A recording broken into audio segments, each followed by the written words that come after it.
नमस्कार, शून्य the power of empty mind में आप सबका फिर से स्वागत है। आज हम बात करेंगे अपने छठे चक्र के बारे में, जिसको हम छठी इंद्री भी बोलते हैं। इसका नाम होता है अजना चक्र। इसका कलर होता है ब्लू। इसको हम थर्ड आई के नाम से बहुत अच्छे से समझते और पहचानते हैं।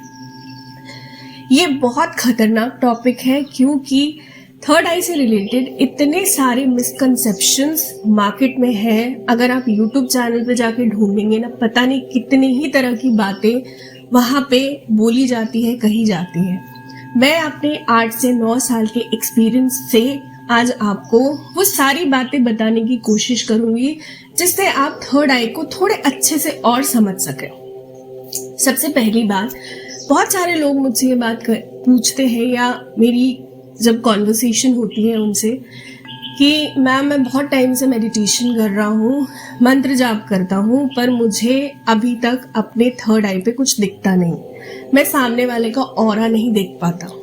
सबसे पहला मिसकंसेप्शन जो है, आपको थर्ड आई पे कुछ दिखता है। थर्ड आई पे दिखने का एक जरिया होता है।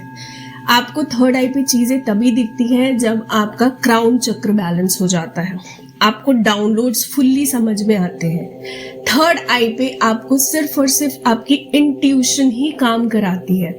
जब आपकी थर्ड आई पे आप काम करते हो ना, तब थर्ड आई पे 5 लेयर्स होते हैं।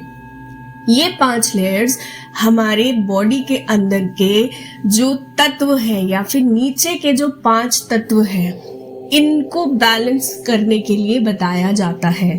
जैसे जैसे ये बैलेंस होने लगते हैं वैसे वैसे आपके थर्ड आई की इंट्यूशन पावर्स बढ़ती रहती है। पर आपको दिखना, इवन वो चांद दिखना भी तब शुरू होता है जब आपका क्राउन चक्र वर्किंग स्टेट पे आ जाता है।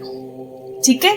दूसरी चीज, भविष्य देखना या फिर पानी में किसी के बारे में पता करना, त्राटक की लॉ में चीजें दिखना, ये सब थर्ड आई नहीं करता।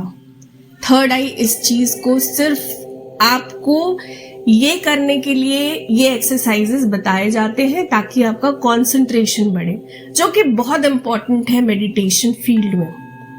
तो जितना जितना आपका कंसंट्रेशन बढ़ेगा, जितने आप अपने प्रेजेंट मोमेंट पे जिएंगे, उतना आप यूनिवर्स को और प्रकृति को समझ पाएंगे।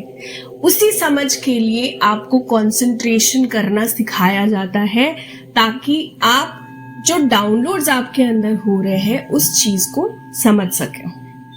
चलिए अब बात करते हैं कि क्या वो फिजिकल सिम्टम्स होते हैं जो कि थर्ड आई इम्बैलेंसमेंट की वजह से आपको झेलने पड़ सकते हैं। सबसे पहले, ये आपको हेडेक दे सकता है। हेडेक, विजन इश्यूज और ईयर रिलेटेड इश्यूज, ये चीजें आपको बहुत इजीली कन्वे हो सकता है आपके अंदर, क्योंकि आंख, कान और नाक एक दूसरे के साथ जुड़े हुए होते हैं। तो अगर आपके आंख, कान या नाक में किसी तरह की प्रॉब्लम है, इसका मतलब ये हो सकता है कि आपका थर्ड आई इम्बैलेंस है। साइनस इश्यूज, जैसा कि मैंने बोला कि आंख, कान, नाक एक दूसरे के साथ रिलेट करते हैं, साइनस इश्यूज होने के चांसेस बहुत ज्यादा बढ़ जाते हैं। स्लीप डिसऑर्डर, ऐसे लोगों को नींद आने में बहुत तकलीफ होती है। इंसोमिया लोगों को तभी होता है जब उनका थर्ड आई चक्र इम्बैलेंस होता है। ड्रीम्स को डिकोड ना कर पाना, जब आपका थर्ड आई चक्र कहीं ना कहीं इम्बैलेंस है तो आपको जो ड्रीम्स आ रहे हैं उसका रीजन आपको समझ में नहीं आता, आप उस चीज को डिकोड नहीं कर पाते। आपके स्किन पे एजिंग बहुत जल्दी दिखना, आपकी उम्र जितनी है उससे ज्यादा आपका चेहरा दिखने लग जाता है। ये कुछ फिजिकल सिम्टम्स होते हैं जो कि थर्ड आई ब्लॉक या तो फिर इम्बैलेंस होने की वजह से होता है। अब हम कुछ मेंटल इश्यूज, मतलब मेंटल सिम्टम्स बताएंगे जिससे आपको पता लग सकता है कि आपका थर्ड आई चक्र ब्लॉक है कि नहीं। सबसे पहला, एंजाइटी या डिप्रेशन। ऐसे लोगों को मोस्टली ये प्रॉब्लम तो जरूर होती है कि वो अपनी लाइफ से कहीं ना कहीं बहुत डिप्रेस्ड होते हैं। Disconnected from your intuition. आपको अपनी इंट्यूशन समझ में नहीं आती, आपको अपने बॉडी की वाइब्रेशन समझ में नहीं आती, क्योंकि कहीं ना कहीं आपकी बॉडी ने अभी तक अपने सोल के साथ कनेक्शन नहीं बनाया हुआ होता। लैक ऑफ क्रिएटिविटी और इमेजिनेशन।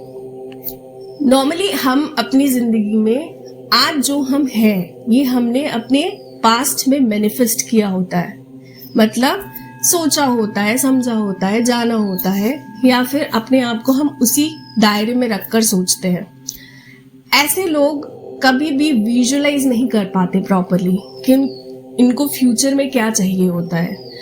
कई बार हमारे आसपास के संस्कार ऐसे होते हैं या एनवायरनमेंट ऐसा होता है कि हमें आउट ऑफ द बॉक्स सोचने का मौका ही नहीं मिलता।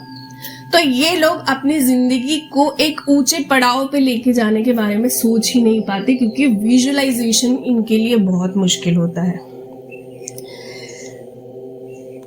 आगे बात करें तो ऐसे लोगों को कहीं ना कहीं फोकस करने में बहुत ज्यादा दिक्कत होती है, क्योंकि वो प्रेजेंट मोमेंट में जीना नहीं जानते। आशा करती हूँ मेरी इस वीडियो से आज आपको थोड़ी बहुत क्लैरिटी जरूर मिली होगी। चैनल को लाइक और सब्सक्राइब करना ना भूलिए, फैमिली को बढ़ाते रहिए, मेरा साथ देते रहिए। Thank you so very much.